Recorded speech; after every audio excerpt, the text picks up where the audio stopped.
Howard University.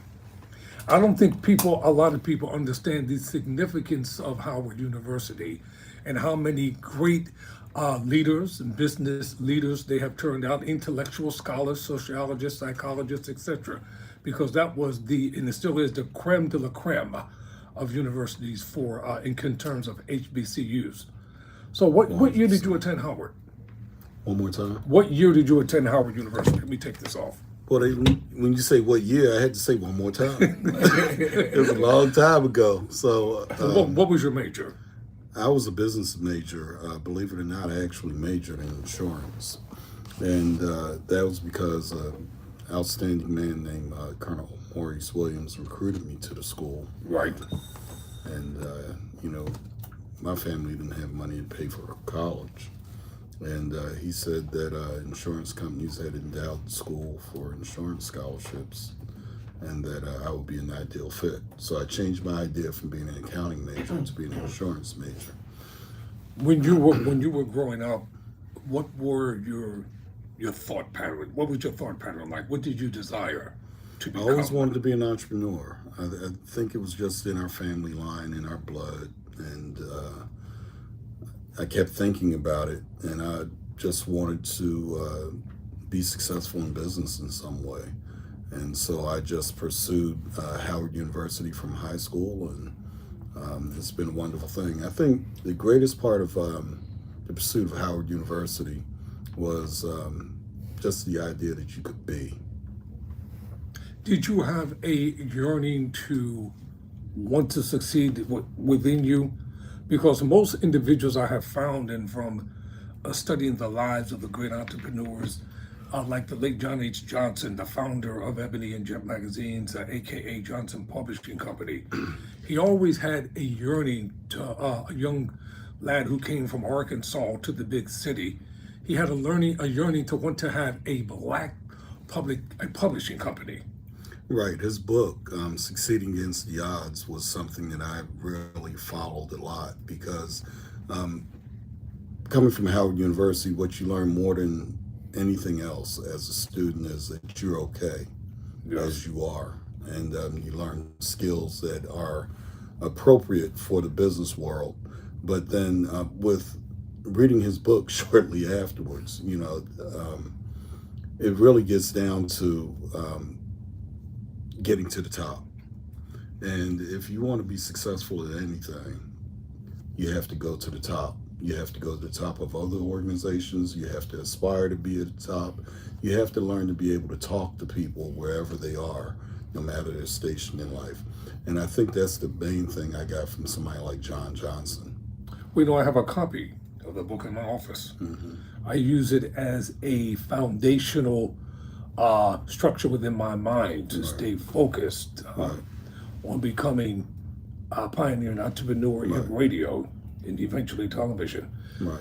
Did you have a mentor or mentees when you were growing up to steer you in the direction that you wanted to go? Absolutely. I think that's critical for anybody to have mentors. And I've had multiple mentors, many I've stayed in contact with, and many who have gone on and are no longer with us here on earth, but they're with us in spirit. I mean, people are giving you all kinds of life lessons. And even if you say John Johnson again, one of the great life lessons he left in that book is always count your money.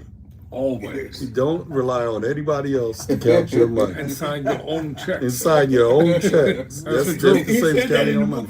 Yes, he did. Yes. Checks are a thing of the past almost, but certainly whatever it is to transact money, don't trust other people to do it correctly or to be honest. It's not that people are going to be dishonest or do it incorrectly, but you don't know, like you are able to do it yourself, basically. Now, you mentioned accounting a few moments ago. Mm-hmm. Originally, did you aspire to become an accountant? Did you want to be one? That's all I knew. I didn't really know much. John Alford is what I call my older brother. And, he's Pastor John, but Apostle John. But,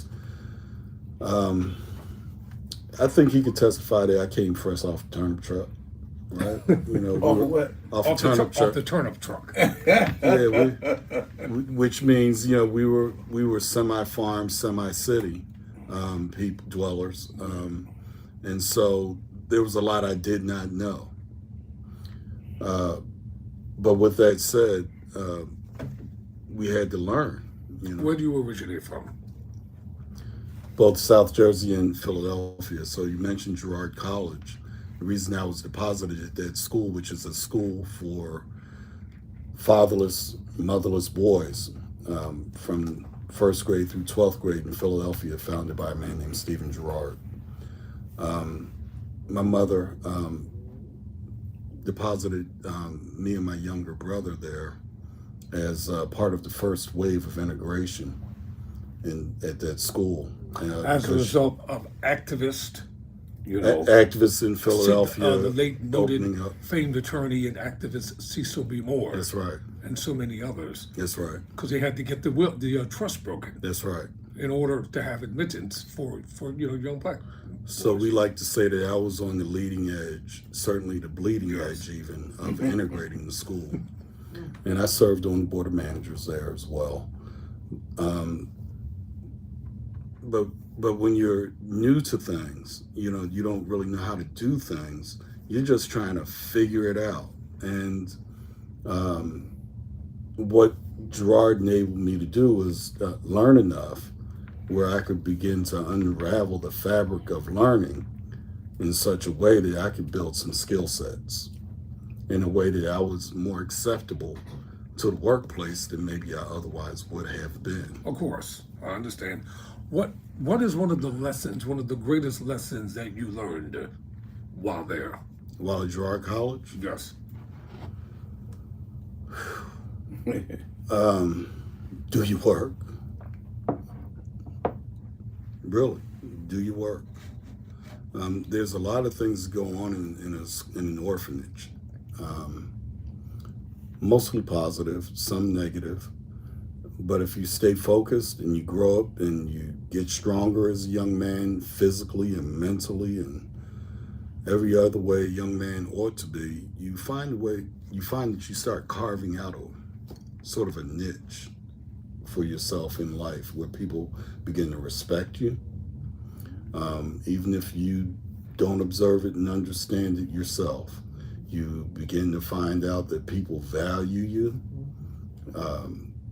for reasons you don't even understand. Why? Because you find a way to get stronger. You read books, you write, you finish assignments, and you have aspirations and you share them. So I wanted to be an entrepreneur. I wanted to be a businessman. I didn't even know what that meant. But at the school, they had bookkeeping classes. And I started taking the bookkeeping classes, which opened me up to accounting, which opened me up to other people who had careers in accounting, and they showed me what they were doing, which opened me up to a lift around who was a recruiter from Howard University coming to our school and saying, you should come visit our school. At the time, as a junior in high school, I knew nothing about Howard University, but maybe a few classmates from Girard who had gone earlier. When you went to visit, your first initial visit, what impression did you receive within your mind? That I belonged. Because did you see a world of possibilities? 100%. Yes. And really, when I visited, the campus was empty. It was June. It was, everybody had gone home but something about that campus just said, you belong here. Yes. And it wasn't. Howard University is known for all the beautiful young women at the campus. None on campus. Not during the month of June anyway. No, not during the month of June. Right. And I had the opportunity to meet my first mentor, Colonel Maurice Williams, and he told me that if I go back and perform better on the SAT, that he would give me a scholarship, and I did. Do you remember your score? Well, they score them differently now, but yes, Right. I do remember my score. Yes, I had a 970, which at that time was okay. And he said if I scored over 1,000, I could get a scholarship, which I went back and I did.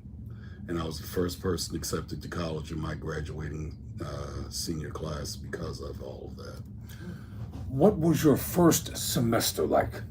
Becoming acclimated to a new atmosphere, you're around new people, surroundings, and now you're in the midst of some of the greatest scholars and intellectuals on the planet. I guess I didn't lack for confidence Yes. because while I didn't have any money while I was on campus to buy anything. I tell everyone I depended on the kindness of strangers my first month there to eat. I didn't have any money. I had probably about $50 when I landed on campus. So friends that I made, if they went to McDonald's, they might give me something or Sure. something like that. Yeah. But after I got acclimated and my scholarship money started flowing in, I became freshman class president of the school business because it seemed like something to do. So I campaigned and I won.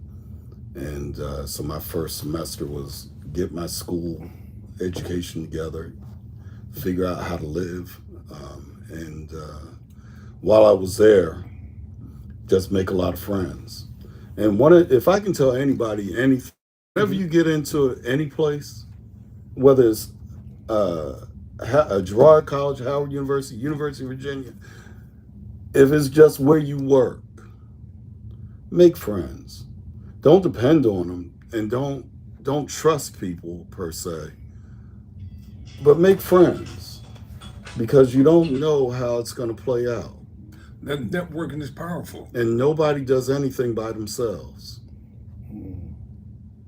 And so from freshman year at Howard University to now, I've had some really wonderful friends during the course of my life who make life richer. You can't just leave it all to family, and you can't just really stay within the confines of where you were put down on the earth. You got to sort of expand and make more than what you've been given. Let me ask you this question, and because I'm going to ask the question in terms of helping individuals to understand that you cannot succeed in life with just positive affirmations or just reading self-help books, etc. Did you sense within yourself that this was a divine calling, or you were being divinely directed at any time? I was too. At that point in my life, I was not spiritual. I appreciate that honest answer. I have a really good friend, Dr. Michael Adams, and he and I were both from Philadelphia. He went to LaSalle High School, and he became a dentist after going to Howard and Temple. And I think about all I did for prayer at the time was in high school. I mean, not in high school, in college, was the Lord's Prayer. And I would tell you that's a pretty not powerful prayer if that's all you got every day. But it's what I had. And I asked Dr. Adams a question because he seemed to be a lot more spiritual to me at the end result when, as adults, when we're talking about our experiences in school. And I said, did you actually pray and ask the Lord to help you with tests and exams and classes? He's like, yeah, sure. I was like, I didn't know. Yes. Can I make an interjection? All right, we got the same mother, right? Now, because he went to Girard College, he didn't see Mama every day Praying for us. like I did. Right. And so we were acclimated, the rest of us, the other brothers, to pray before we took our tests. But he went to school knowing that he had the support, the spiritual support of a family behind him 100%. and all that. So that takes us back again. You know, it's an amazing thing for a parent to allow their child to be separated from them, right? All for a better opportunity in life. You know, it's not normal, it's not natural. You know, but my mother, she said that she thought that I should go to college and she didn't have a way to send me, and that going to Girard College would get me there. And bear in mind, you had to be a certain age. My other brothers had pretty much aged out of the opportunity by the time Girard College was integrating. Well, she probably had an inclination in her spirit. So it pays to have a spiritual mother while you're trying to figure it that's out. a fact. Yes. Right? I remember my mother growing up in South Philadelphia. She used to always tell me 3 things. And I never believed her until she said, you're going to be a lawyer, you're going to be wealthy, and you are going to be, she didn't use the word instrumental, but in her language, she said, you're going to be responsible for helping a lot of people to achieve their dreams. It always stuck with me in the back of my mind, but you know how boys are, we growing up, my brain is someplace else. But upon her passing, about a year later, it began to come back to the forefront of my mind. And as an entrepreneur, what is your area of specificity? Insurance. What type of insurance?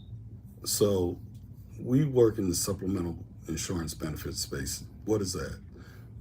Things like short-term disability, life insurance, accident plans, cancer plans that are offered to employees on an employee benefit level for the most part, for people who really otherwise would not encounter a benefit specialist to help them with insurance planning, to help them to understand the exchange of dollars for promises. Because if you ask the average person if they've got enough insurance, what are they gonna say? No. Yeah, I got enough. I don't need any more insurance. That's true. Why? You know, my experience is people don't want to buy insurance. Why? Because it's the least fun thing that they can spend their money on. But we all know somebody who is either uninsured or underinsured at the exact wrong time. So I help people understand insurance. So are you, in the workplace. yeah, I'm looking for the words here. Are you an agent or I am 100%, and I'm also a district manager for Aflac. So I manage a team of insurance agents. That's the commercial with the duck That's the commercial. That's right. or the goose or whatever That's it right. is. Right. Yeah, it's that. How often do you have an opportunity to really sit down, especially with our people, to get them to understand the importance of coverage? All day, every day is what I do. Because most of them think that God's just going, magically handle everything for them. No. So whether it's short-term disability, which protects a person's paycheck against sickness or injury while under doctor's care, or life insurance, which protects the people you love at the event of your death, or it protects you in the event of terminal illness or sickness or disease that prevents you from performing the activities of daily living. You know, when you have these things in place, they make your life easier. They help you to maintain your independence. It helps your family maintain security when you're sick or injured and unable to work, and you run out of sick time. You know, everyone understands major medical insurance. It pays the doctors, it pays the hospitals in case of sickness or injury. But who pays you? Yes. Who pays you when you're sick or injured? And who's going to pay your bills? And that's where supplemental insurance benefits like Aflac come in. What does the acronym mean, Aflac? American Family Life Assurance of Columbus, Georgia. Y'all got that, people? Say it again. American Family Life Assurance of Columbus, Georgia. I never knew that. Most people don't. So, you know, it was a moment of inspiration by advertisers to take each letter and then, make a sound out of it. Oh, it worked. Yeah, it's working for everybody. All right, there are a number of people. I'm going to put it in this vernacular. A lot of gospel artists. They're out there. They're singing. They're traveling, etc., etc. But I know a lot of them don't have the type of coverage that they need, because basically they are an independent contractor, and they have to file certain forms and things of that nature. And as an independent contractor, they're responsible for everything.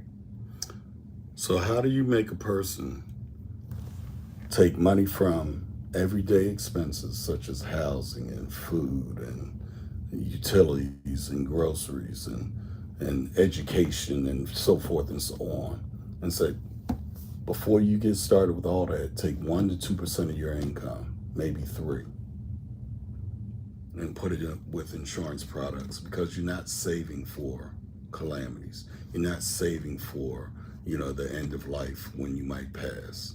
And that's just insurance. The next part you got to train them to save for is just financial wellness in general, right? So then that's 5 to 10% of their income just for savings. That's, if you can get a person to save 5 to 10% right now, usually they'll say, well, I need the rest of this to do what I'm doing. And what's that? Cigarettes. What's that? Fast food, can't cook at home. On all the things necessary. Clothing. Gotta look better than the next person. Right? And so after you're finished with all of that, and then you got the children's needs. Right? So how do you convince a person to carve out from all of that money for insurance, money for savings, money for investments? So how would you convince them? So the number one way to do it is through payroll deduction for working class people. For people that don't have payroll deduction ability, like you mentioned, 1099 types or business owners. Yes. They just have to manage it to themselves, and they have to be willing to put it into a specific bank account that's designed for those items, right? Because people say they don't miss it if they never see it. So the people who are getting their deposits, they have to make a deposit into a separate account automatically when they receive their resources, so that money is not used for everyday living. People understand how to live on what they see in our community, but they don't understand how to make separate accounts so that they can have a savings, investment, insurance account that would enable them to have the resources they need for the end of life, for retirement, for sickness, illness, disease, accidents, injuries. And so then what happens is, if they don't do that, if they don't set up a separate account, when those resources begin to come out of their only one pot, their bank account, their savings account, whatever it is, if they have one of those, then at the end of the month, when things begin getting a little short, they forgot they gave permission to somebody to take money out of their account, and they can't manage it like that. And so they stop it. Wow. Just like that. Just like that. So my advice to the people on 1099, my advice to people who don't have an employer that's going to give them the benefits they need, is at payday, pay yourself in a different account and use that payday to create your financial plan. Now listen up, artists, because a lot of you may catch this on the replay, or you may even come across my YouTube channel. If you are a recording artist and you're out there working hard every single day, traveling across the country, and you need to manage your affairs, more discreetly, so that when those performing days come to an end or they begin to slow down, to make sure that you are aptly in place so that you don't have hardships come upon you and you're not prepared to be self-sustaining. How can people get in touch with you if they desire to go down this road? You can find me on LinkedIn. My name is Alford Sanford. You can find me on Facebook. My name is Alford Sanford. You can shop Aflac.com and they'll point you toward Alfred Sanford. Y'all got that? Because I oftentimes think about these things a lot. There are two great black entrepreneurs. They both own the insurance companies, Johnny Johnson, Supreme Life Insurance, and G. Gaston. there you go. See, they both had their own insurance companies because they understood the importance of what you're talking about right now. And oftentimes, individuals don't understand that when you don't put yourself in the position to be taken care of, you can't be taken care of. And that's why families go through all the type hardships that they go through, during the times of when people transition into eternity and they got to pass the hat and things of that nature because they haven't prepared for the future. So it's not that, people don't go through hard times. Right. I went through hard times. That's probably why I'm selling insurance now. What it is you don't see the recovery and you don't start saving during that recovery, right? You just keep spending. Yes. And you got to turn into an investor. You got to turn into a planner. You got to turn into a thinker. And because one day you wake up and you got far more resources than you ever imagined you would have when you do this. You pray and keep on praying and asking for help. You know what? The help does come. Right? And then you're working, right? And your work is more profitable than it's ever been. You're a tither, you're a giver. And there's results that come back to everybody who gives. Right? So then there's sowing, there's reaping, there's giving, there's harvesting, there's tithing that opens up the windows of heaven and pours you out a blessing. There's not room enough to receive. And we got all of those things working for you, and you won't stop believing that things are going to get better because you asked. You petition. You wrote it down. I got millions of prayers that I've written down, asking the Lord to intercede on specific situations. They're all distant memories. And if I hadn't written them down, I wouldn't have remembered how many things he answered. But then remember, you're not here forever. Nobody is. Amen. And if you keep thinking about just you and how you want to get by today, you're not being fair to yourself. You're not being fair to those you love. You're not fair to those people that are supposed to be meaningful around you. I agree. One of the greatest things that the late, Earl G. Graves did was to prepare his sons to become his successor. Yeah. He didn't wait until sickness, came upon him, which eventually it did. Right. He didn't wait until they became grown. He started preparing them when they were young by getting them to understand the importance of legacy, understand the importance of education, understand the importance of working within the family business. And Black Enterprise magazine, one I've highly admired forever. It's one of the greatest magazines that's ever been on the market, especially for Black entrepreneurs. Absolutely true. Many years ago when I used to get around the country more, I had the pleasure of going to one of their getaways. Yes. And I met the son Butch. Earl Graves, I think he must have raised some great young men. He did. Because he was just a nice guy. He didn't know me from can of paint. He didn't need to say anything to me or be nice to me, whether I was, a paying participant in the Black Enterprise getaway or not. And I was, but I just always remember that he was a nice guy. And so then between the magazines and the earnestness of what he wrote, I still can remember so many things, that I've read because of Black Enterprise and learned and helped to build my confidence. So, John Johnson, Earl Graves, and more. Great Reginald entrepreneurs. Lewis. Well, Reginald Lewis being on the cover of Black Enterprise in the book, being the first one to acquire Beatrice. TLC Beatrice, absolutely. So being the first one to, do a leveraged buyout that way, I was about 20, 22, living in Boston at the time. Couldn't believe it. So I aspired to those kind of things, and I never made it. But, I think that the radio guy was right. Donnie Simpson, back when I was in Washington, D.C., he would always say every day, shoot for the stars, and even if you miss, shoot for the moon, even if you miss, you'll be among the stars, right?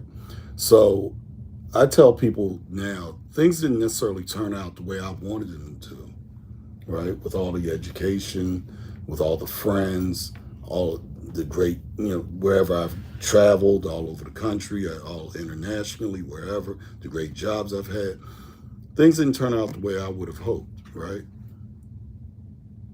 But what I figured out was there's still a whole lot of people who trade hands with me.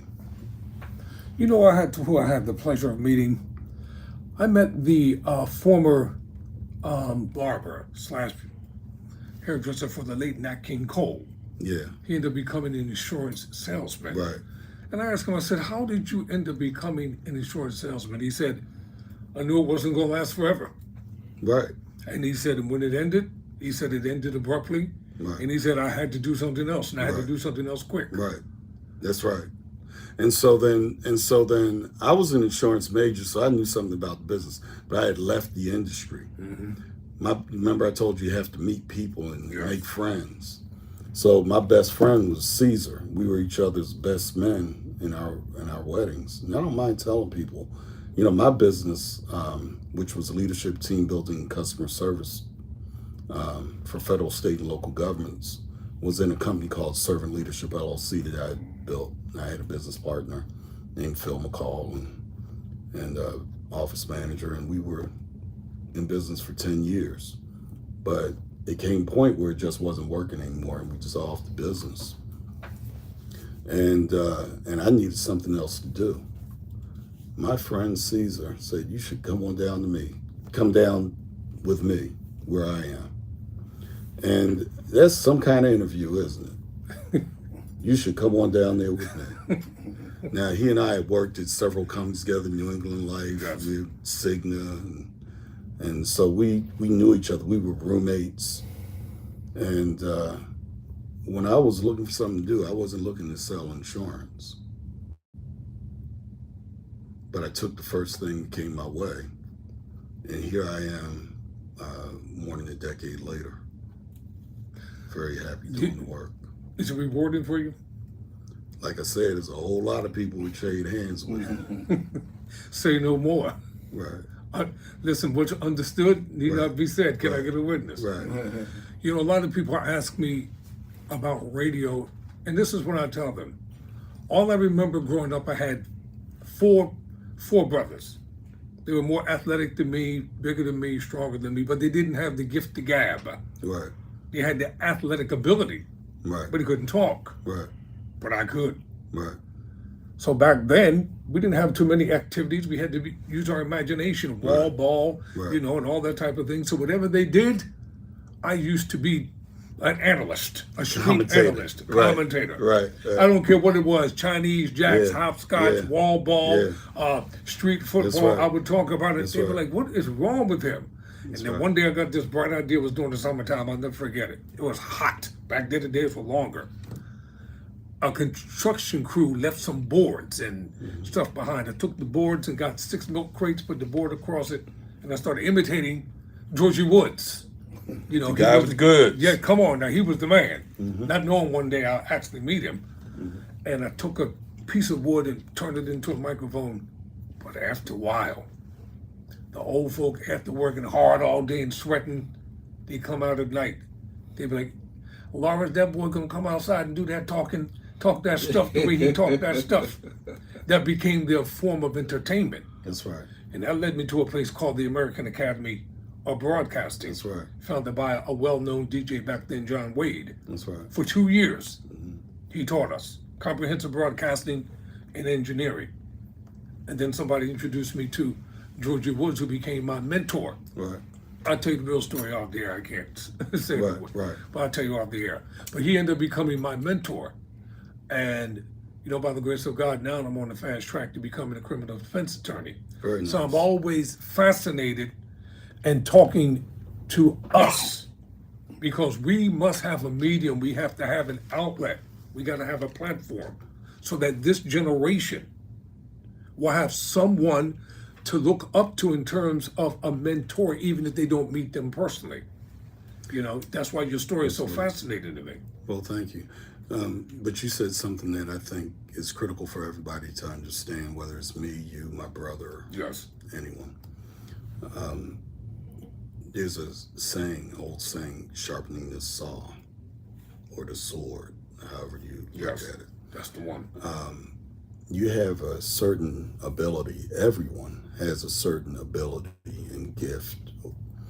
And it's incumbent upon us, whether somebody helps us, leads us, guides us or not, to get better at what we already know how to do.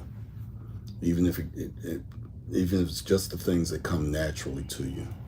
Because that's the thing that's going to make room for you.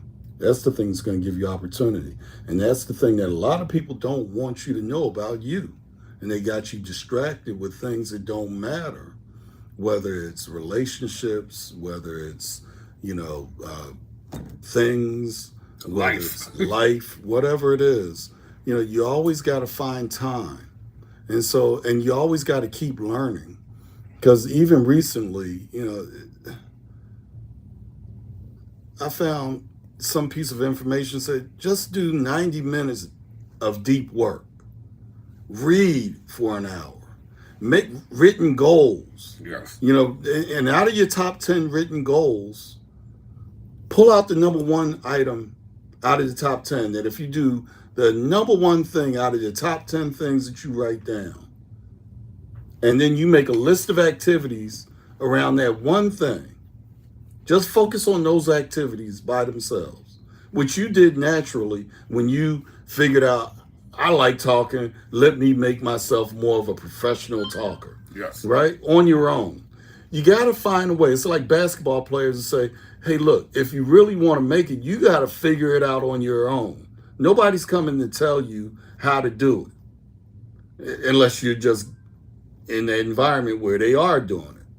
But if you would spend that time on the activities of that one goal, then just about all the other 10 will be taken care of. I did that one exercise just for this quarter only,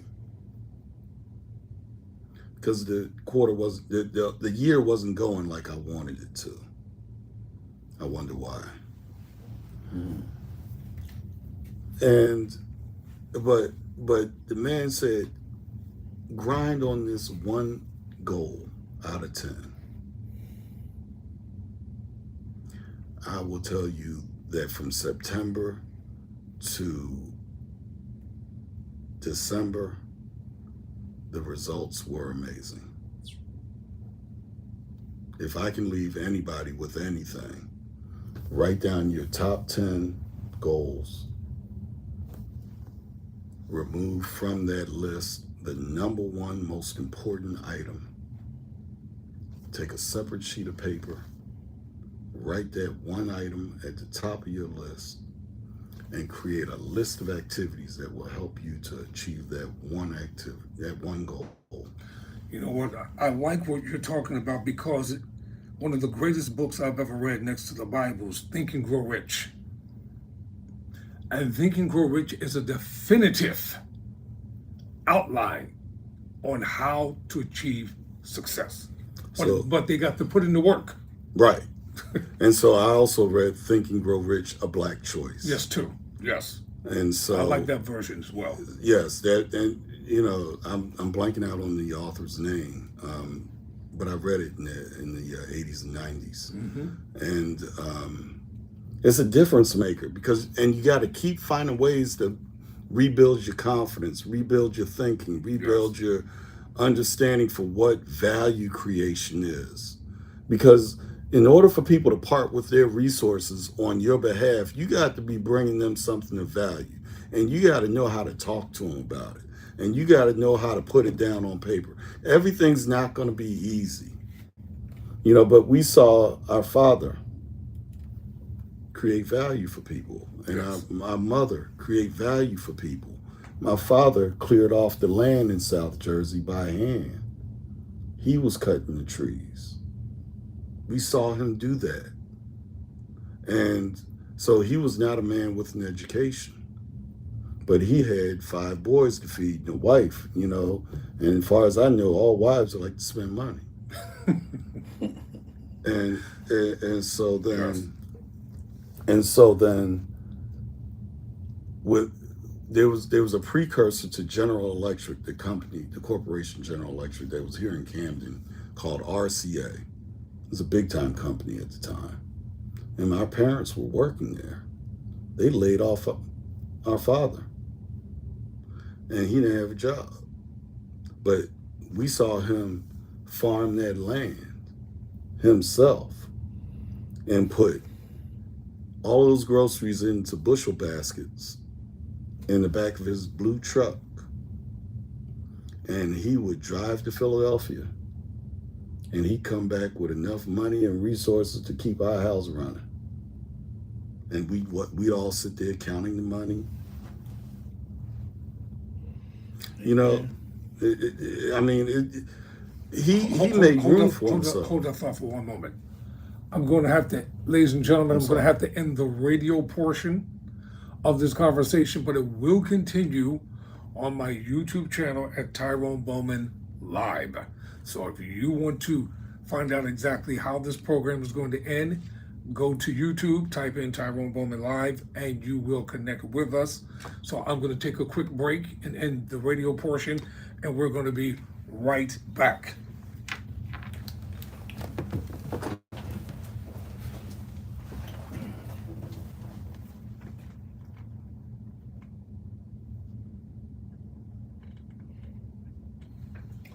Okay, that was good.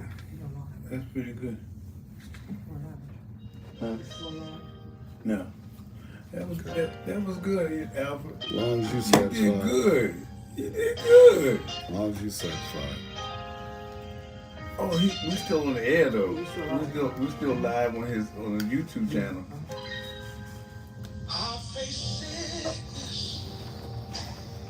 What's your brother's name? Like I'm tagging. Alford Sanford. I keep telling you about using the wrong hand. You left hand like my I'm mom. gonna tell you like the pastor said. I'm gonna tell you like the preacher said, we're gonna put you out. I keep left hand like my mom. Oh, yeah. And I keep telling you using the wrong hand. Oh, okay.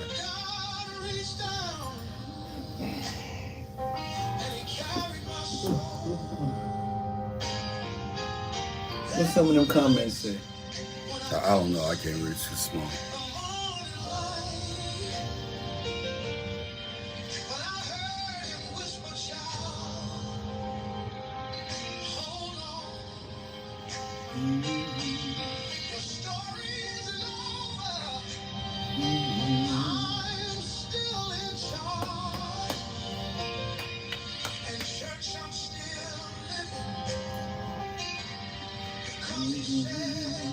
I didn't know you became district manager.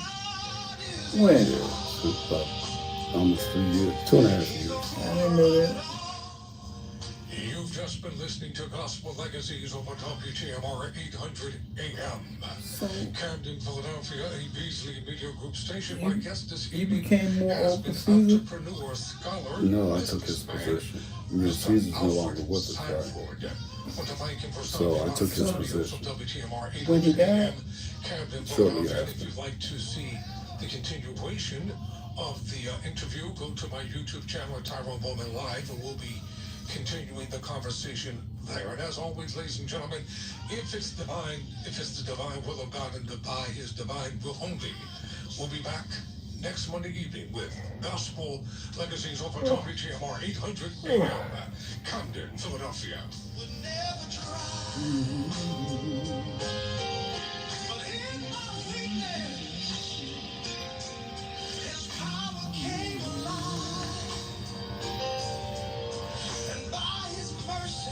You pay attention to the comments a lot. Why? I don't look. Let me see if I can see. So, but you can't rely on anyone but yourself and the Lord.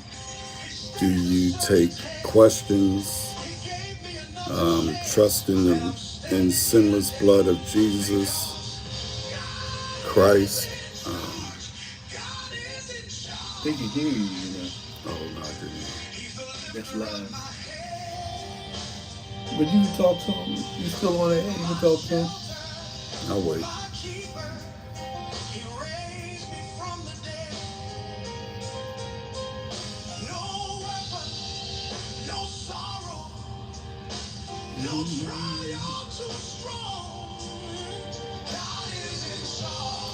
Lord is in charge.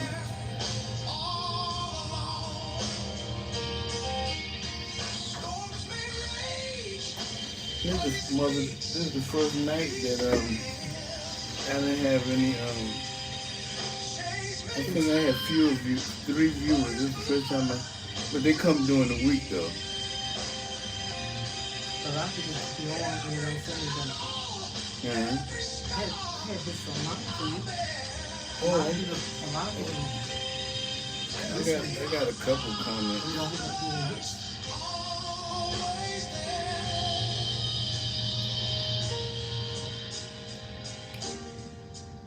I should have lost my life, but he said, from the flood, I am covered by his blood.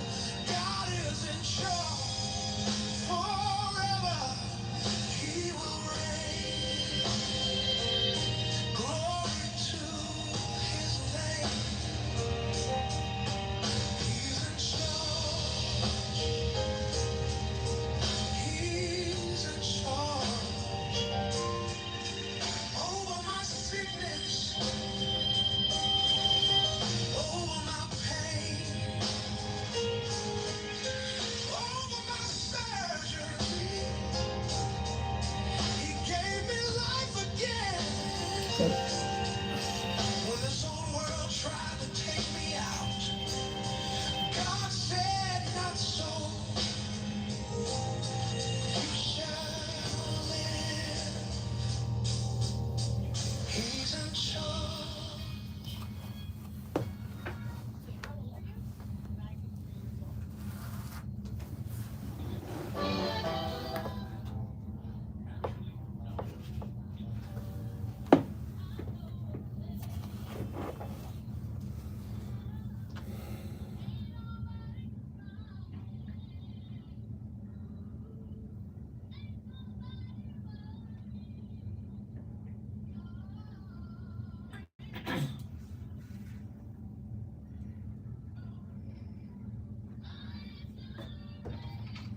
Hardly. Thank you.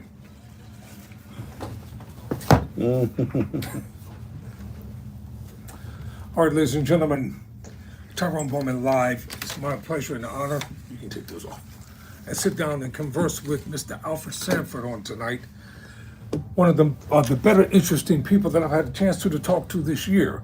And what I find fascinating, I left off, you were talking about your dad and how he had family to provide for, cultivated the land, did all the work, and he came home with the quote unquote the bounty from his day's work.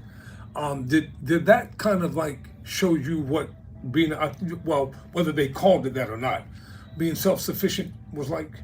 Well, yeah. So my mother and my father were like that. My Yes. mother was a seamstress / tailor, so she made many of the clothing outfits for and choir robes for people in our community. That's right. So they never had a situation where they couldn't figure out how to provide value to somebody to make money. And so when he was alive, my memory was that things were going quite well for us. The problem came in when he passed, when we were all very young. Yes. John was a little bit older and was ready to leave the house, so to speak. But the rest of us were from 4 to 12 years old. I was 5. And so I learned some lessons there also. As hard a working man as he was, he didn't pay the insurance bill. Oh, wow. And he left my mother without life insurance on his life when he died of lung cancer. And I'm sure that had he known he was going to die of lung cancer, he would have paid the insurance bill. Was he relatively young? He was 51. That's young. I mean, back then, those standards, that's considered old back then, because but in today's world, that's relatively young. Right. So growing up, and it's important for me to. But before can I say this? Yes, go right ahead. But Yes. because he didn't pay that insurance bill, Right. I know how to talk about insurance. So that's the inheritance. What an inheritance, right? Right. What an inheritance. Yes. Like that movie Three the Hard Way, Right. with Jim Brown. Right. Three the Hard Way. Right. Some of the greatest lessons we learn, unfortunately, is through tragedy. Right. Even though my mom was an entrepreneur, community activist, political activist. She had 3 businesses going at one time, and she always stressed to me the importance. But the one thing she didn't tell me is that the liens that she had against her properties. That's all part of the deal, and then Yes. you got to figure it out after that. Yes. How do you keep it going despite the liens the way she did? Right. And there's so many tricks of the trade to being us. Yeah, so I think what you're really getting into, whether you realize it or not, it's really hard to be an African American anything, and it's very hard to be an African American entrepreneur because Yes. the entire system is set up for us to fail. You know what? You're absolutely right, because right now Netflix is running this docu-series called Titans. Now, one of the titans of industry is a black person. Yes, right. Why would it be? Right. America's not set up for us. Why would their money be set up for us? Why would their Y'all better business get a be set up copy of for this us? book. And Get an e-copy, get a written copy. Study this book, ladies and gentlemen. Succeeding Against the Odds. So what I found is I have a breakfast. A friend of mine and I we set up a breakfast, Yes. and everybody, you should do that with your friends, that are well-meaning. And we have a monthly breakfast, and we talk about things, just whatever's going on in our lives, our children, whatever. And bear in mind, we were all strangers at first. The only thing we had in common was our children went to the same school. Yes. And what I discovered with all of the men around the table is we are all exceptions in some way. To be any level of consistency financially in America, it seems like African Americans have to be an exception to the rule. Always. And it shouldn't be. We should be allowed to be average. That's why I tell people this thing about the mythology of the great American dream is a lie. The American dream is a lie. It's a nightmare because it is so disproportionately against anybody that's not of Anglo-Saxon, etc., etc. Well, if you don't follow all the rules Right. on time, But they can break them. well, and if we break the rules, better be a small break. Yes. You understand? Yes. Better have some grace and mercy in there, Yes. because for us, we're ready to give people a second chance. And second chances are hard to come by when you look like us. And so you have to do your schoolwork. You have to be inclined. If you're not that person that's inclined to do your schoolwork on time, Yes. right? On That's time. a check mark against you, and they don't want you to be successful. if you're a person, you talk back. You got something to say when they got something to tell you. Well, that's a check mark against you. If you got more energy Tell it. than the average child, Tell it. well, there's something wrong with you, and you don't fit our educational program, Jesus. right? Check mark against you, and all the while they frustrating our children, and so then now, and then on top of it, we all looking for ways, to have some level of family connection, right? But they make it hard, because right after you have all those frustrations, they don't make a way for you to get out successfully, right? So then now, if you're a family man, it's hard to raise your family, right? If you a single man, you gonna learn so many bad habits. By the time you ready to settle down, you can't afford a family. True. And I can keep going down the list, but there's recovery. If you really believe that this system, as set up by the founding fathers, is your only way up, you have been misled. Come on now. The Lord makes a way. He's real. Yes. And so think about the idea. I went to Girard College and graduated. I went to Howard University and graduated. I went to the University of Virginia and graduated from the top 10 school of business in the country. The Colgate Darden Graduate School of Business. That's a fact. And in 2008, from 2008 to 2014, I floundered. And there was nobody to help me but God. Amen. But if you got God, you don't lose the house. If you got God, you got a car when you need it. Yes. When you got God, your children get the private school education that nobody else seems to be able to get or afford. Somebody take a level off him. Come on now. You tell the truth now. And I ain't just talking about any old God. No. People try to, convince you that Jesus ain't real, but when you got the prayer results to say it all lined up according to what it says in the Bible, even if all you can figure out is the book of Psalms, That's it. and you manage your life according to the book of Proverbs, if that's all you can figure out,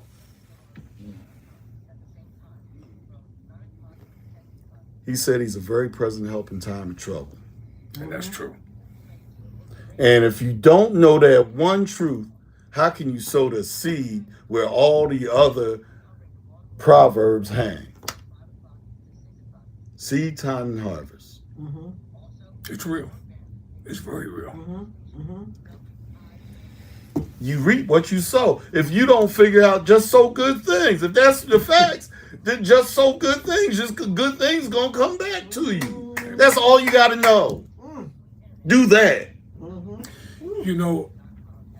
I hear the conviction with what you talk Well, I about. lived it. No, because it's real. That's real. And That's real. what really moves my spirit is because too many people don't understand that during the course of one's life, there's a beginning and there's a middle. Society likes to take you to the beginning and they want to show you the success, but they eliminate the middle part. The years of struggle, the years of hardship, the years of rejection and disappointment, the years of failure, which will drive any sensible person to understand that there's someone greater than me. I can't do this on my own. Like I tell people, and this is true, I am sitting here tonight Right. running this particular radio station Right. because God placed me here. Right. But he had to prepare me Right. for it. Right. Because there was a time black people couldn't even walk through that front door. No. 70 years Right. ago. Right. Let 100%. alone sit That's up right. in the studio. That's It, right. it just wasn't going to happen. Nah. You couldn't even be a janitor. No. And this is a part of a major conglomerate. Right. This is only one of 53 stations that they Right. own. Right. And that's that's the reason why it's so important, especially for our young men and women. Come back and view the camera, because you. Oh, I'm sorry. That's right.